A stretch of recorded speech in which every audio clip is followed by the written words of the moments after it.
Great. Thanks very much, Matt. Thanks everybody for being here, and thanks to Tourism Barrie for having me and the opportunity to present to you on sponsorship.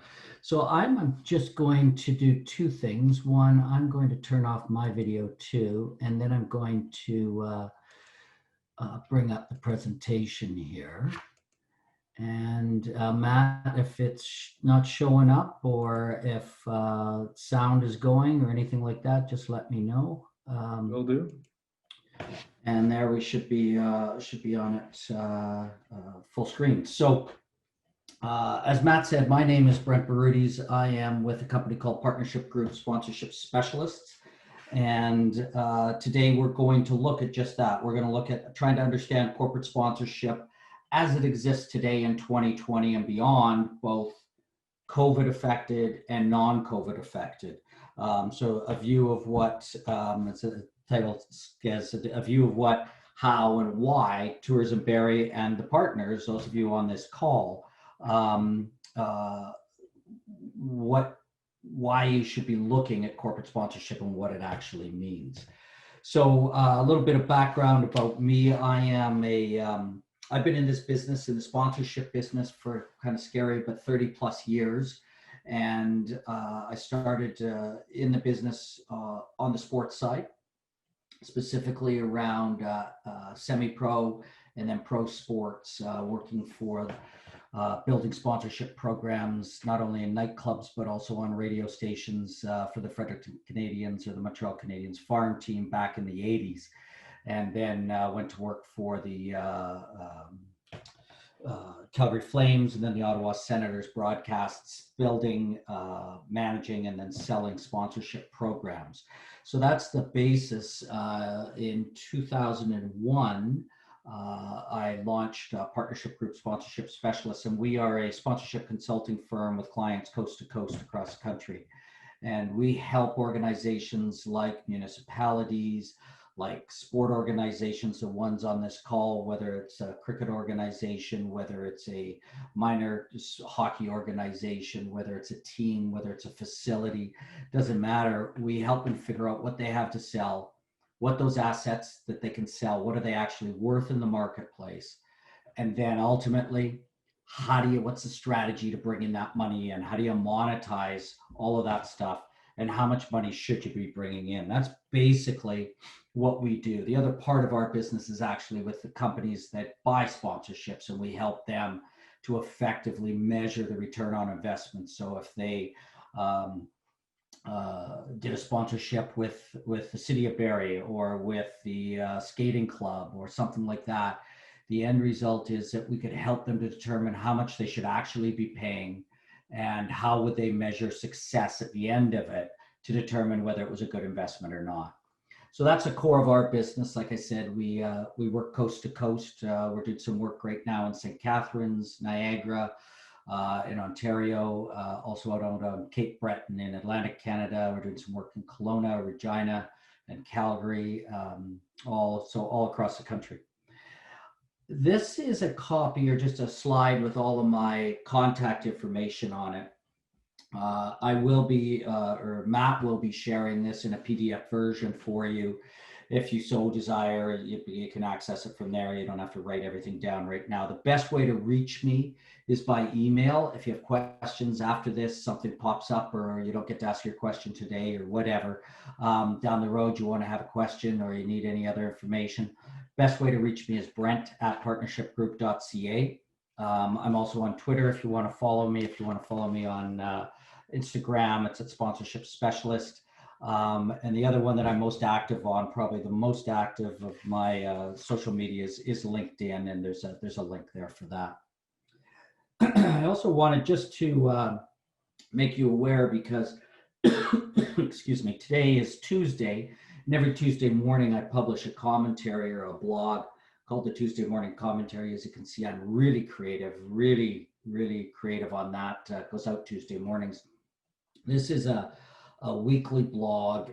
It's free. If you want to sign up for it, just go to our website at partnershipgroup.ca. You can click through and you can sign up automatically, or you can send me an email and ask me to get you signed up. Each week, it's basically about sponsorship sales or sponsorship programming or sponsorship uh, strategy, those sorts of things. It's usually a quick read, less than 3 minutes, and it's typically also goes out through my network on Twitter and LinkedIn, but it can also come directly to your inbox, so in email. So that's available if anybody wants to sign up on that. Just before I get into what the evening plan is, if I'm covering off something that doesn't make sense to you, or you just don't get, or you adamantly disagree with and want to speak up right away, just as Matt said, just plug it into the chat box. I don't have the chat box up on my screen. I'm looking at the full screen of the session. But Matt, feel free to interrupt me and say, hey, Brent, some of the folks don't know what you're talking about. You're using lingo and they don't know what it means. So can you please explain that? So feel free to do that, folks. If you've got questions that can't wait to the end, just encourage Matt to interrupt me. I have no problem with that. Is that good with you, Matt? Is that okay? Yeah, that's great, Brent. I will. Okay. I'll monitor that. Okay, sounds good. So the plan for this evening, it's my understanding I've got 3.5 hours. Is that right? Oh, no. Sorry. We'll be quite a bit quicker than that, about a third of that, or less than a third. What I want to look at tonight is what is corporate sponsorship and define it. We're going to look at what the difference between sponsorship is and advertising, the difference between sponsorship and donations or philanthropy and grants. So that's the first thing we're going to look at. Then we're going to look at how does it really work? Like, how does sponsorship really work?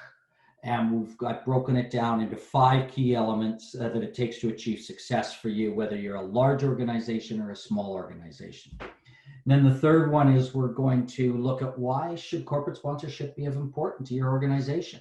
You're on this call right now, so obviously it's important to you and your organization, but I want to identify why that is. And then finally, and it'll matter whether you are, an organization like 1812 Football Club, or whether you're a competitive team like the Colts, or whether you're a minor hockey, soccer, or cricket association, whether you're in a recreational facility itself, a local gymnastics club, or a football team, whether you host events, fundraisers, whatever, you're going to see why sponsorship is important or should be important to your organization. And then finally, we'll just wrap up with a series of questions.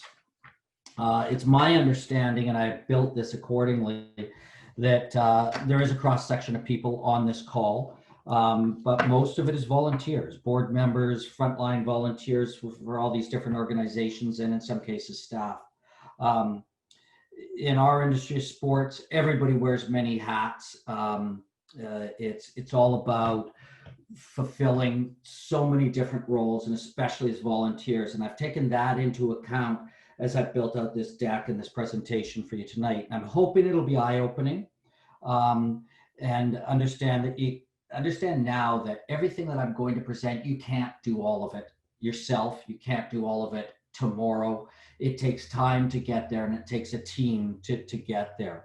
The session may make you feel a little uncomfortable, and I hope it does, because if it doesn't make you feel uncomfortable, I'm not doing my job here. I want you to be able to push back and say, that's not the way we do it around here, and understand why maybe you should be doing it that way. So that brings me to really the first slide that I want to talk about. And I see this in so many organizations. Whenever we do a presentation, somebody always says what I look at as the 7 most expensive words in the English language. And those are, we have always done it that way. So what you're going to see today may make you, as I said, feel a little bit uncomfortable. It may take you out of your comfort zone, and you may have those awful words in the back of your head. We've always done it that way. Why would we change? That's the way we do it around here. And if it was working and it was successful, you probably wouldn't be on this call right now. So sometimes I say to those organizations, you need to look at it and understand that you've always done it that way and it's not working anymore. And the most impactful component of that is the last 6 months and COVID. So we're in a whole different world, a quote unquote new norm, all those sorts of things. So we maybe need to start looking at doing things differently. So what I'm going to do is just start with some definitions. I'm going to look first at philanthropy and the grants, and then I'm going to take a look at, we'll define what sponsorship is and how it's different from advertising. And it's critical that you understand all of these because they're all different and they all have different processes and they all deliver different results. And our focus today is going to be on the sponsorship side, but I think it's important that you understand what these others are. So first, let's look at philanthropy. And philanthropy are donations. According to Canada Revenue Agency, is when somebody gives your organization a gift and gets absolutely nothing in return. If you are a charitable organization, if you are a registered charity, you may be able to give them a charitable receipt. But that's all they get. They don't get any signage. They don't get any logos. They don't get any tickets. They don't get anything if it is clearly a gift. And if it's a donation that they would get a charitable tax receipt for.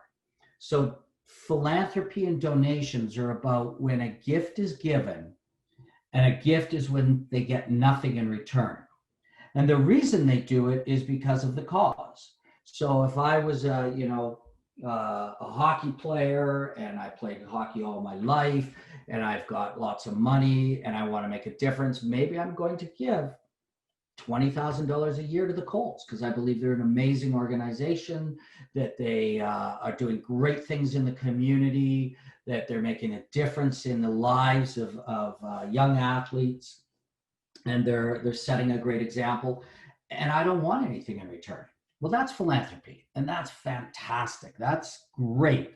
It delivers a feeling of good for me because I helped out, and that's what it's all about. And it would be in compliance with the Canada Revenue Agency.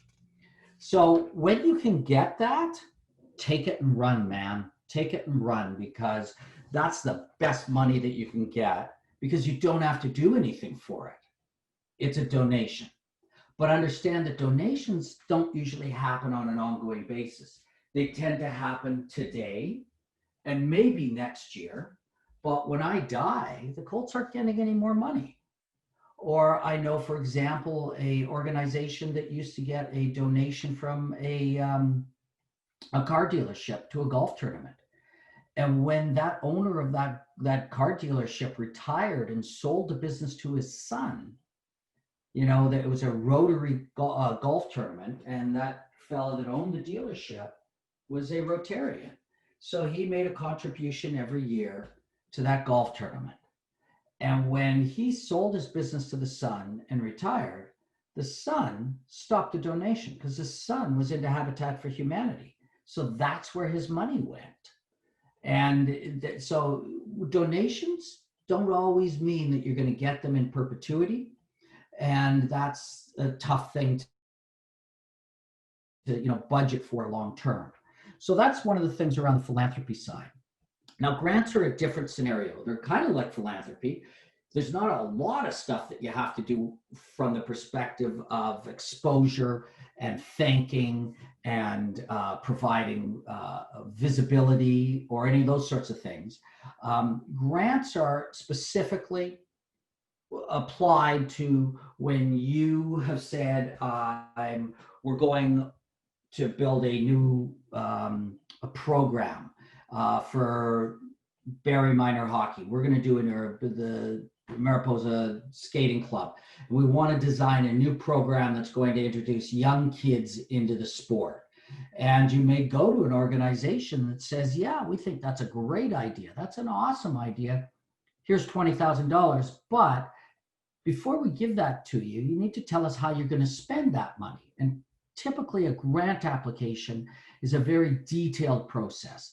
You have to outline how much you're going to spend on the instructors, then how much you're going to spend on the marketing and everything. And your budget, let's say, comes to $20,000 even, and the grant supplier gives you that $20,000. But you can't, if you said that you were going to spend $3,000 on marketing and you were able to do it for 2,000, you probably have to give 1,000 back. You can't transfer that money into something else. And that's the thing about grants, that they are very focused, and the money is specific to certain line items in your budget. And so what could happen is that, and I've seen this happen before, somebody says, you know what, we need $20,000 to run this program. RBC Foundation gives them $20,000 for their new swim program or whatever it is. And then at the end, when they turn in all the receipts, they find out that, they were able to save $5,000, but they spent that $5,000 already. They spent it on another program or something, but they'll have to give that money back because RBC Foundation or whoever is saying, you know what, great for you guys. You saved some money here. You were able to deliver the program and did great results, and you did it for 15. Well, I want my other $5,000 back. So there's pros and cons to all of these channels for revenue, and defining of grants is that, it's truly about, they're going to give you money for something very specific. And then they will probably also want recognition. So they're going to get sign up, they're going to get some of those things, which is all fine and dandy. Examples of granting organizations are people like Jumpstart through Canadian Tire, different service clubs, foundations. Those are the people, the companies or the organizations that typically will provide grants. So the next one I'm going to look at is defining sponsorship marketing, or sponsorship as the industry defines it. It's when a cash or in-kind fee is paid directly to a sponsorship property. And so a sponsorship property is always referred to as the organization that's selling sponsorships. They have stuff, they have assets, they've got the right to use their logo, they've got a place to hang a banner. Those are the assets that they have. They're going to exchange those for cash. So the definition of sponsorship is when a cash or in-kind fee is paid to the property, such as Mariposa Skating Club or whoever it is, in return for the commercial potential associated with Mariposa Skating Club. So that company, Joe's Pizzeria or whatever it is going to give the skating club $5,000. And in return, they are going to get $5,000 worth of exposure or goods or benefit. So that $5,000 could be, for example, tickets to a performing section of the skating club for an event. It could be the sign that goes up. It could be that they get to put a grab bag together with coupons, and every single member of the club gets a $5 off of a medium pizza. Those sorts of things. They're going to get a series of assets or benefits that help them drive their business, and opportunities to maybe sample products so people can actually try their pizza. It may be at a meet that's being held by the skating club, and everybody gets to have pizza, all this sort of stuff. So those are the things that what sponsorship is about. It's about a B2B or a business-to-business transaction with each party puts up some sort of value and gets some sort of value in return. That's the core of what the rest of this session is going to be about. Understanding that sponsorship is when somebody gives your organization money and they get exposure and what we call activation or engagement opportunities. And those engagement opportunities mean that it's more than hanging a banner. It's about being on site. It's about handshaking. It's about setting up a booth. It's about being part of the team or part of the organization versus just hanging a banner. And that takes me to the last definition, and that's advertising. Advertising is just that. It's what we call a push medium. A push medium is when somebody, a company, buys outdoor signage, buys a radio ad, a television ad, a spot on Facebook, digital signage, a rink board. I don't care what it is, but those are called push mediums. Those are advertising. That's where the message is being pushed out. and it's being pushed out to that audience. So an ad in a program or whatever. There is no engagement or interaction. It's just about, hey, this ad tells you that we're a great pizza, but a sponsorship says we're a great pizza, try our pizza. You can either come and get a coupon from us, you can try it as a sample, not during COVID. There's a whole bunch of ways that pizza place can be part of the organization or the team, as opposed to just advertising, which is just hanging a banner. So that's basically those 4 definitions. I'm hoping that everybody's okay with that. If not, just let Matt know, and I can address any of those at this point in time. Matt, we're okay? Yeah, it doesn't look like we have any questions so far. Okay, good. You're good. Yeah. Great. Okay. So now let's move into the next section, which is basically on the 5 elements that are key to success in sponsorship. If you want a sponsorship program to work, I built out this, what I call for you guys, 5 elements to success. I'm going to run through them right now, and then I'm going to go more in depth in each of them. But the first one is that the big difference here is that, probably to the way most of us have thought over the years, is that we need to understand that sponsorship is about the sponsor's needs, not your needs. Second is that you need to understand what those needs are of the sponsor. And number 3, you need to be able to custom build programs that will work for them. Because what's going to work for Lowe's is not going to work for Reitman's. And we need to understand that. So putting a $3,000 bronze package in front of both of them isn't going to work. We need to be able to custom build programs to work for them. Number 4, we need to continually communicate with our partners. We need to come with further opportunities and ideas for them, even after we've closed the business. And finally, we need to deliver on what was promised. So those are really, if you can do all 5 of those things, you will have a successful sponsorship program. But you also need to understand that I said earlier, this doesn't happen overnight, doesn't happen with just one person doing it, and that you're not going to be able to take away all of this and do it tomorrow. So let's look at these individually. The first one is to understand this is about the sponsor's needs and not you and your organization. This is going to be a big shift in thinking for most organizations to look at the needs of the sponsor instead of the needs of the organization. So if I'm the local cricket association, the first thing that's running through my mind is I need a sponsor because I need that cash because I have to pay rent on our administrative offices, or I need to pay the city to get the pitch for the spring, or I need to be able to get water bottles so that we can make sure when we hold our big tournament or cricket match, the invitational, that the end result is that we have water for everybody. So I need water. Now, if you'll notice, every one of those things was about I need. And that shift, and this is a huge shift, but it needs to shift to what is it that the sponsor needs?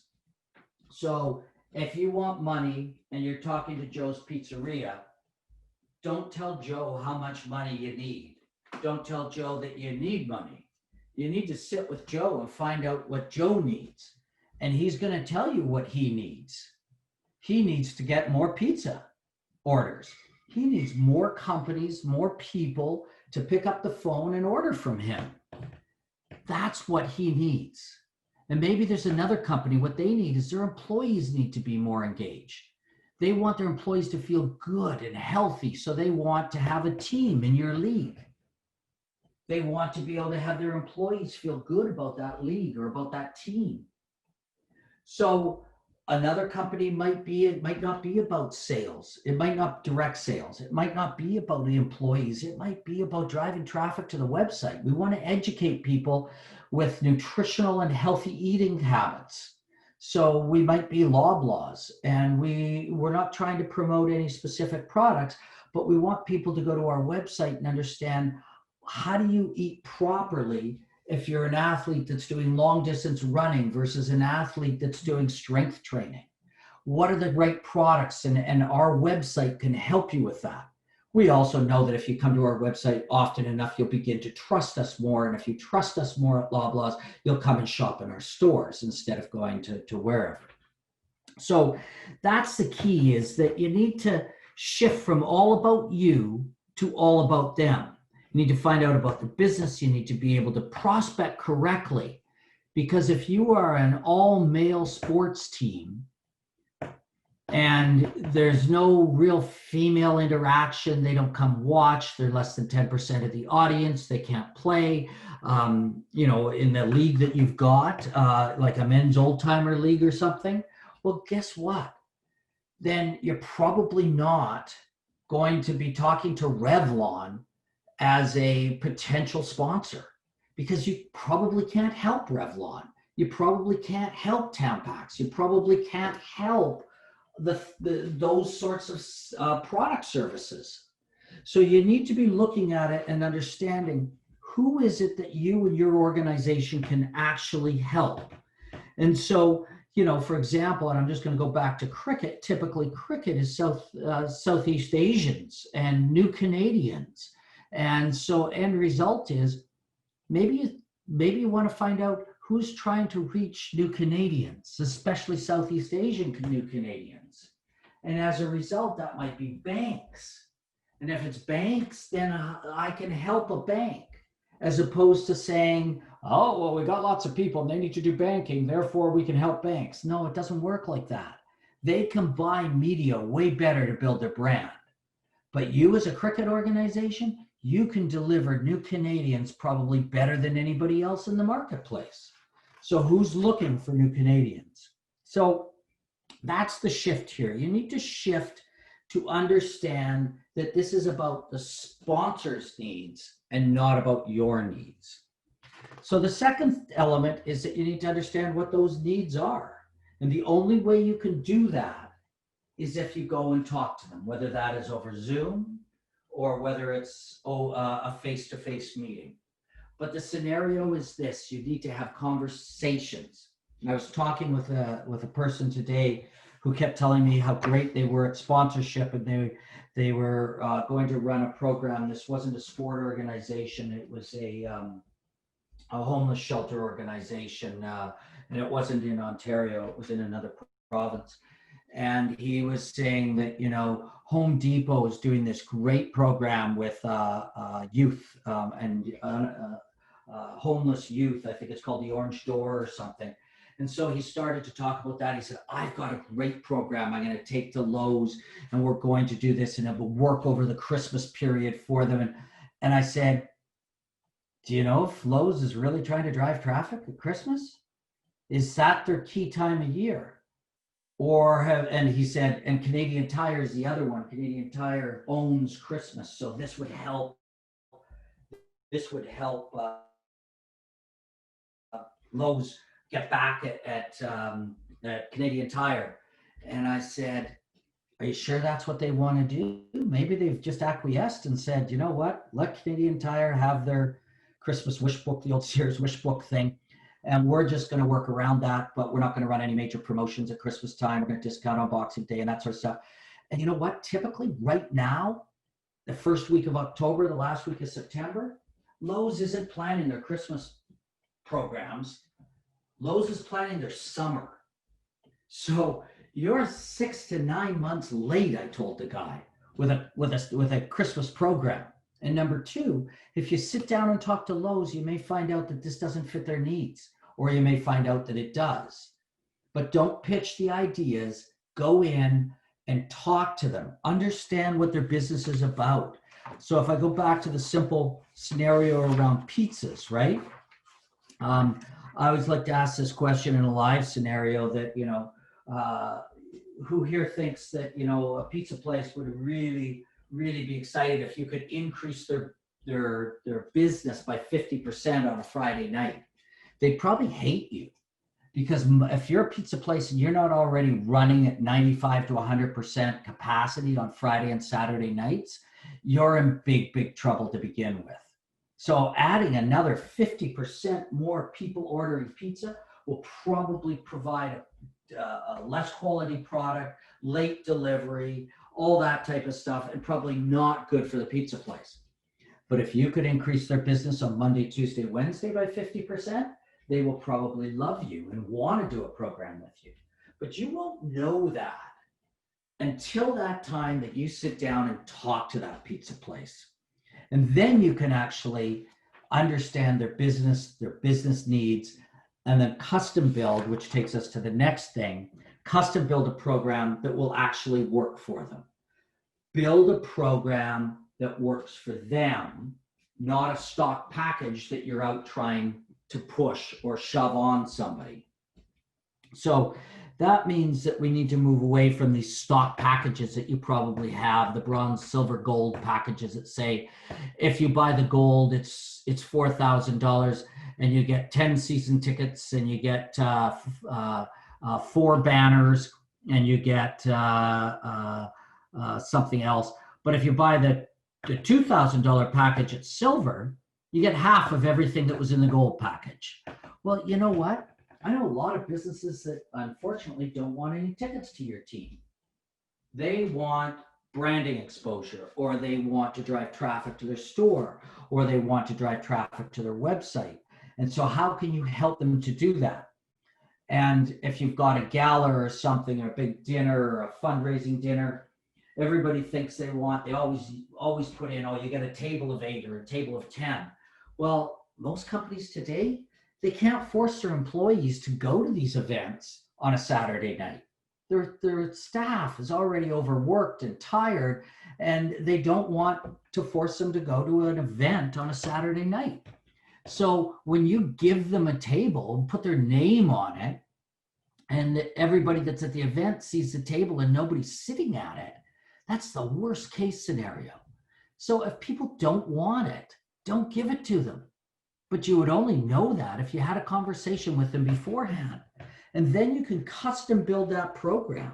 You can custom build it to work, because what the local pizza joint wants and needs to drive business is really different from the local Deloitte accounting office needs and wants to be successful.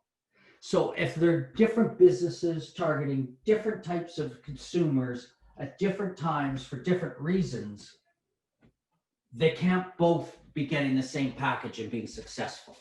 So that's why you need to shift from the concept that you've had in the past of stock packages to customized packages.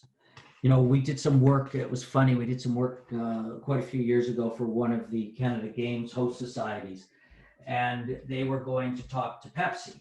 And they said, we'll just go talk to Pepsi, we'll figure out what Pepsi needs, and then then we'll build a package for Pepsi and a package for Coke. I mean, they're both the same product, right?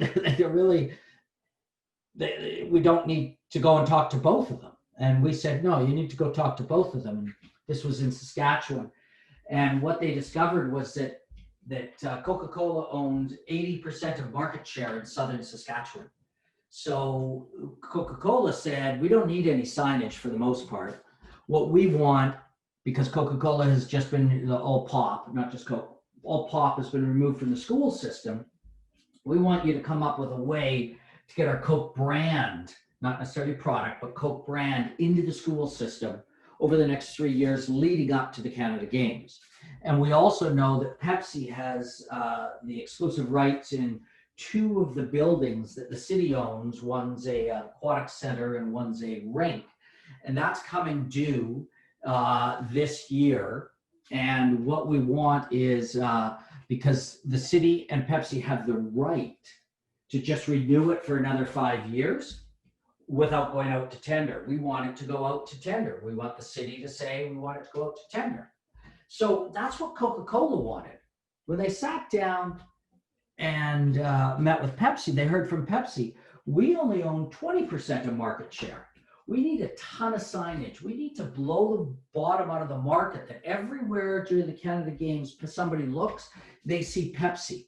So that when our sales reps go and call on the local confectionery store or the grocery store or the local restaurant from a fountain side, and they will know that Pepsi is bigger than life in this market. We want to build the perceived value, perception that Pepsi is huge in this market. So we need a ton of signage. Well, the two proposals that went out were really, really different. They both asked for $500,000, but they were completely different programs. The Coca-Cola program actually included a Coca-Cola sponsored in-school program for 3 years, teaching health and wellness and physical activity with a branded bus type thing that included the mascot that went into the elementary schools, and that mascot had the Coca-Cola logo on it. They got the tender retendered and opened. So Coca-Cola was that was what was in that package. The Pepsi package was different. They ended up doing a deal with Coca-Cola, and the end result was that if they had only gone to Pepsi and done this discovery session, and they didn't custom build a program for Pepsi and Coke, Coke would never have been in. So that's the important thing here, is you need to shift these first 3 steps. Number 1, understand this is about the sponsor, not about you and your organization. Number 2, that it is about understanding what that sponsor's needs are. And number 3, once you understand those needs, custom building a sponsorship that'll actually work for them. The 4th step is you need to be continually communicating. You need to come to them with new ideas. You need to come to them with concepts and bring out ideas and concepts. But the only way you can do that, and I love this next slide, is that we need to overcome the biggest communication problem that we all have. And that is that we tend to listen. We don't listen to understand, we listen to reply. So we sit in a meeting with a prospect, whether it's by Zoom or whether it's face-to-face across a desk. We listen to them and what they're telling us, but we listen so that we can reply to them instead of listening to understand what they say to us. So it's always best to have 2 people go on these calls and be able to understand what that sponsor is telling you so that you can listen and understand and then custom build that program. It's important that we listen and understand. We need to be communicating on a regular basis. So it's not only about listening to them to understand what their needs are so that you can custom build a proposal, but it means that we need to stop pitching product. We need to stop saying, I have the solutions to your problem, local pizza guy. I don't know what your problems are, but I have all these solutions. You need to understand what their problems are and then come up with those solutions. I always say it's like a doctor. We need to find out where the hurt is in these companies. And then how can we at our organization, our small or large organization, how can we take part of that hurt away? How can we help them to drive more traffic to their website? How can we help their employees stay engaged and not switch jobs? How can we help drive sales? How can we help drive brand? Whatever it is where they're hurting, if we can take part of that hurt away, we will be able to be successful because they will be successful. Right. So I'm just gonna interject for a second. We have our first comment question. Sure. So the question is, what is your recommendation on how to build a 4-tier sponsorship program? What formula do you use for each level? And any tips on how to have a cohesive tried program? I know that's kind of a 3-part question there. Okay, that's a great question. And I may come back, Matt, to ask for the second and third part. But Okay. The real key is that if you typically have had a bronze, silver, gold, platinum, bronze, silver, gold, so that you have 4 tiers or 4 levels, and that's what you've worked with in the past, there's nothing wrong with what I call those tiering levels. What we do for our clients, and remember, we've been doing this for 20 years with our clients. I've been doing it for over 30 years individually for organizations I've worked for as an employee. But through Partnership Group, I mean, we have hundreds of clients across the country, and they're using the tiering system. So what we do is we identify every asset, and you can do this on your own. You can hire a company like us or one of our competitors to do it, all that sort of stuff. But what you need to do is first and foremost, like any business, you need to identify what your sponsorship assets are. You need to make an inventory. Just like Walmart has an inventory, they know everything that's on their shelves and they know what the value or the price of every single item on their shelves are. That tells them in the end, here's how much money I have sitting on my store shelves, and take away shrinkage and everything else. Here's how much money I should be, if I sold everything in the store, here's how much money I should make. So going on that premise, the first thing to creating is the listener had asked about a 4-tier system, is that the first thing you have to do is know what you have to sell. Build out your inventory. A typical association, whether it's hockey, soccer, football, I don't care what it is, typically that list is going to be probably 200, maybe 250 or 300 line items. So each of those line items is going to be a asset that can be sold, whether that is the right to put the sponsor's logo on our jerseys, whether it is the right to email the sponsors, to be able to email our membership, whether it is to be able to put a coupon on the bottom of an email that we're sending out to our members. There's a whole bunch of assets that you can define as an organization. And I don't care whether you are a sport member organization, whether you're a pro sport, amateur sport organization, whether you are a municipality, a facility holder, owner, whether you are a tournament organizer, it doesn't matter. You have to know what all your assets are. Then the second step, and it's critical if you're building a 4-tier system, you need to know what the value of those assets are. There is, and you can access these from a whole bunch of different places, but there's formulas that'll tell you exactly how much each asset is worth. So as I said, we're just doing this for the city of St. Catharines right now. Every single facility, building, park, whatever. We've done it for pro sport, amateur sport organizations. But the key is we use a 3-step method. You don't have to use these 3 steps, but this is the process. We use industry accepted standards, which you can use. And that means that, for example, if you're telling a sponsor that their logo is going to go on your website on the sponsor page, the value of that logo exposure is worth about 1/3 of a cent times the number of unique users that go to the website. So it is worth about 1/3 of a cent times the number of unique users that go to your website. That is an empirical data derivative number that tells you how much value that is worth for that sponsor. So every single asset needs to determine an empirical value. Then us, if we were hired to do the work, we would then do 2 more stages. We would do what we call a benchmark study or a comparison. So if you are a minor hockey association, we're going to compare you against minor hockey associations, football associations, other associations, your assets against the value of those same assets in similar sized associations and communities. So we do a benchmarking or a comparison valuation. And then the third part is my team of consultants all have been in the business for over 25 years. We look at the numbers and go, you know what? I don't care what all the empirical data and the comparisons say, but they're not going to get that money in this market right now based on the following, or that's way too low.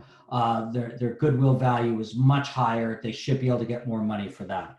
So step 1, empirical. Step 2 and 3 are, one is comparison and one is the subjective experience based on literally on experience.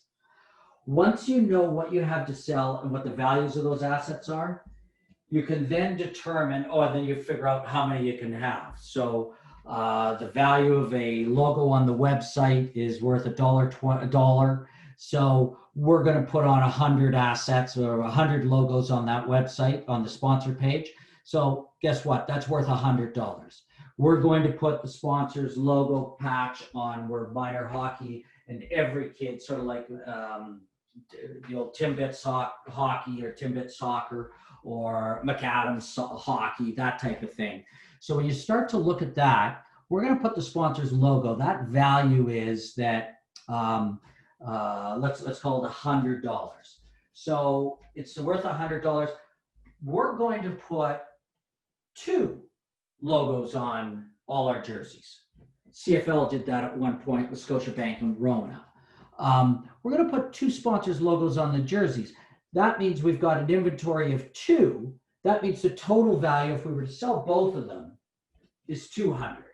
Well, once you extrapolate everything, you're going to get a number at the bottom of your page. Let's say you have 300 line items and each one has a value, and then you've got individual, I've got 6 of this, 4 of that, 12 of that, those all extrapolate, and that comes to a number. And that number says that you've got $200,000 worth of stuff to sell. Okay, now you know that you're never going to sell all of that.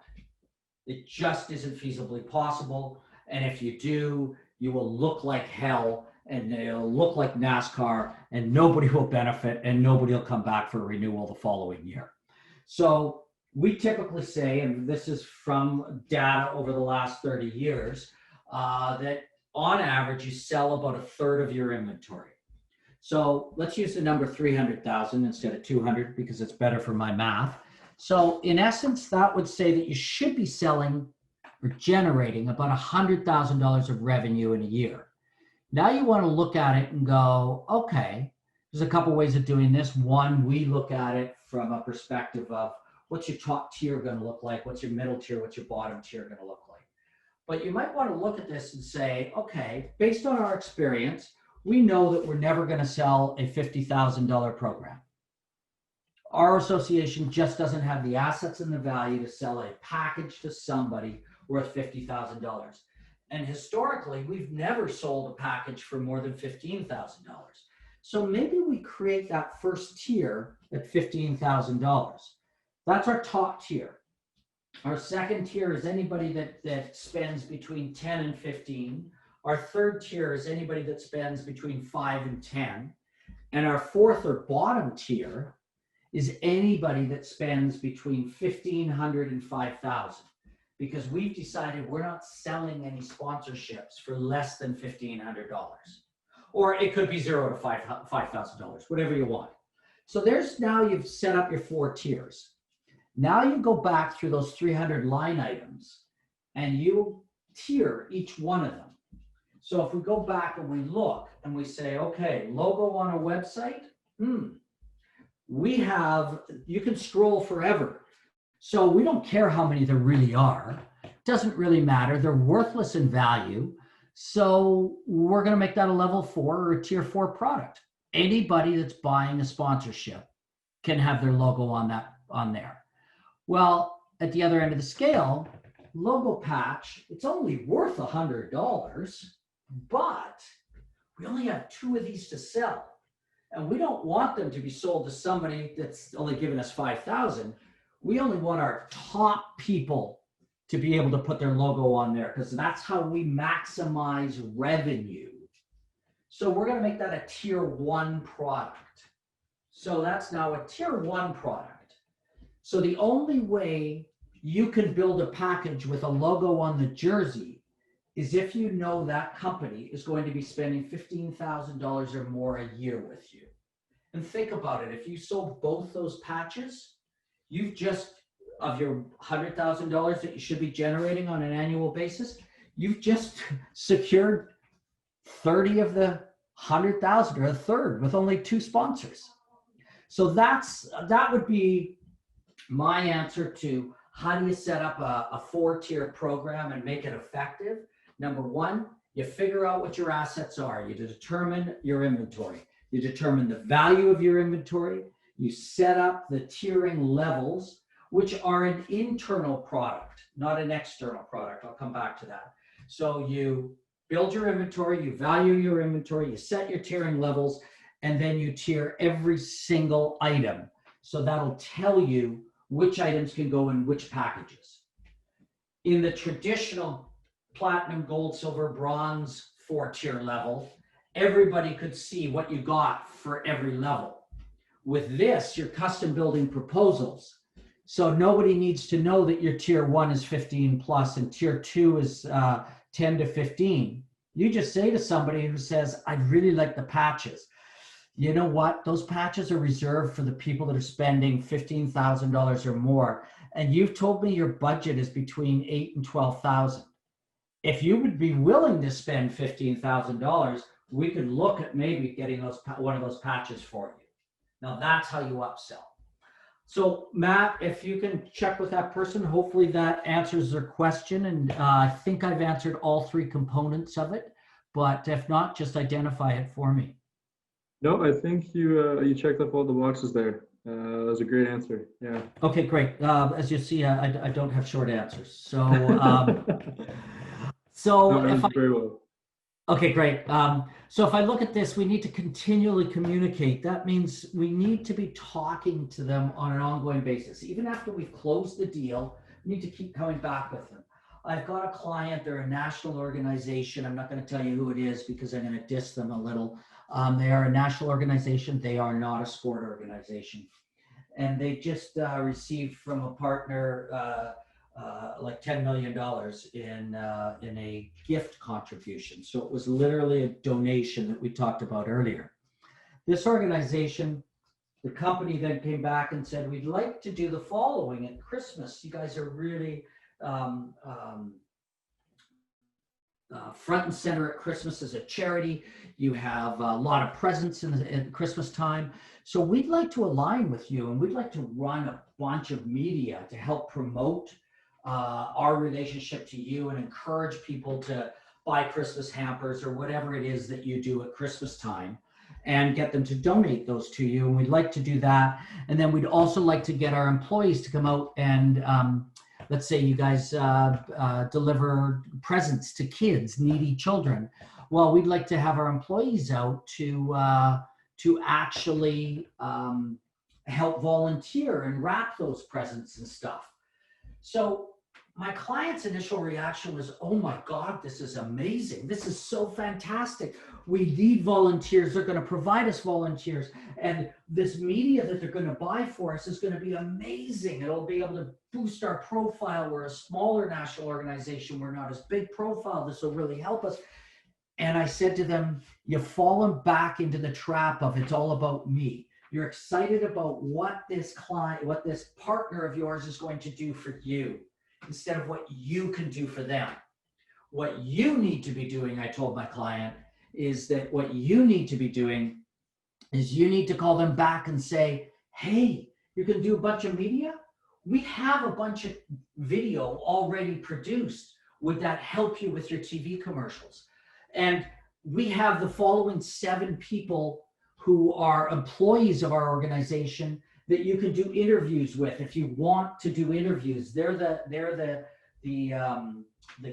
people that clearly understand these programs that you're involved with. These are the industry experts. And so we can provide those to you. And the other thing is that we've got 6 celebrities who support our organization, and they will all speak on your behalf. If you want to include them in your TV or radio commercials or your billboards, you're welcome to do so.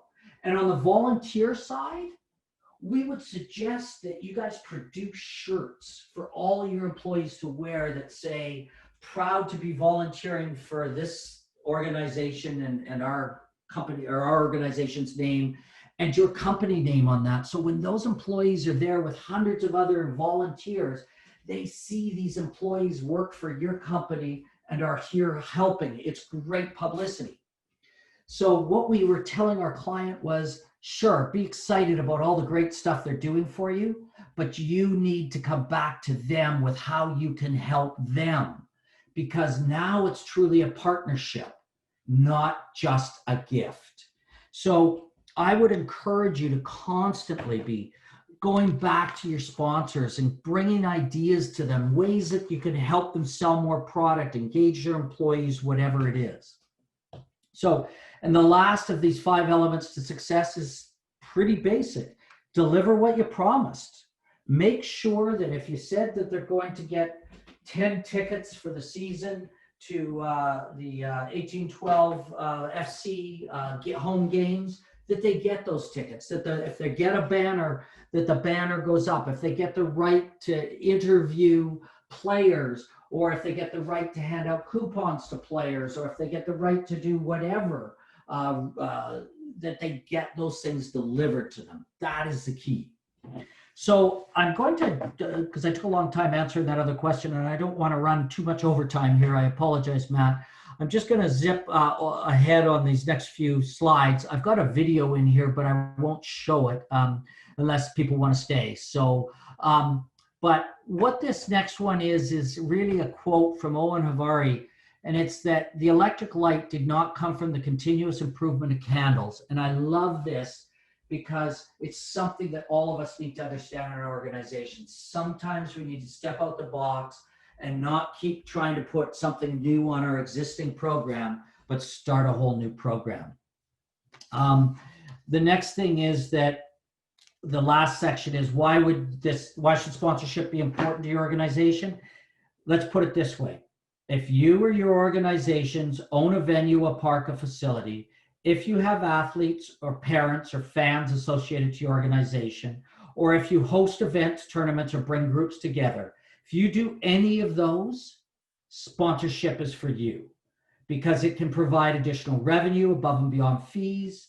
Perhaps that's just gravy to your organization, or perhaps it becomes part of your budgets. Most organizations should be receiving at least 20% of their revenues from sponsorship. Some of them are receiving 50% of their revenue from sponsorship. It can allow you to provide cash back to annual fees or not increases in annual fees to your membership. It can allow you to drive better programming, better coaching, better training for coaches and athletes. It can assist you in preparing for a bid, in working with the city, having sponsors' money to prepare a bid to win the provincials or win the regionals or to win that bid for the Canada Games or whatever it is. And it can assist you in making more profit. I'm going to skip this. If people want afterwards, I can come back to it and I'll play it. But this is just another one of those things. Basically, what if we don't change it all and something just magical happens? Those days are gone. Magic doesn't happen only in the movies. So I am open to questions, and if there are any, or I can go back and play that video. It really is, it's just a Little League, and it's US. It's a Little League example with Honda about what a sponsorship's about and how it's important to understand for Honda what sponsorship was about and how they needed to change it up and make things different. Cool, Matt. I'm basically, other than that, I'm done. And if there's any questions, I'd be glad to answer them. Sorry for running overtime. Not a problem at all. That was a great presentation. Lots of really good information in there. I think we all got a lot out of that. So yeah, so we're gonna open the floor now to questions. I know we lost a couple people there, a couple organizations, but I know there's still a couple left. Does anybody have any questions for Brent? Now is the time. He's a wealth of knowledge, as you guys can tell.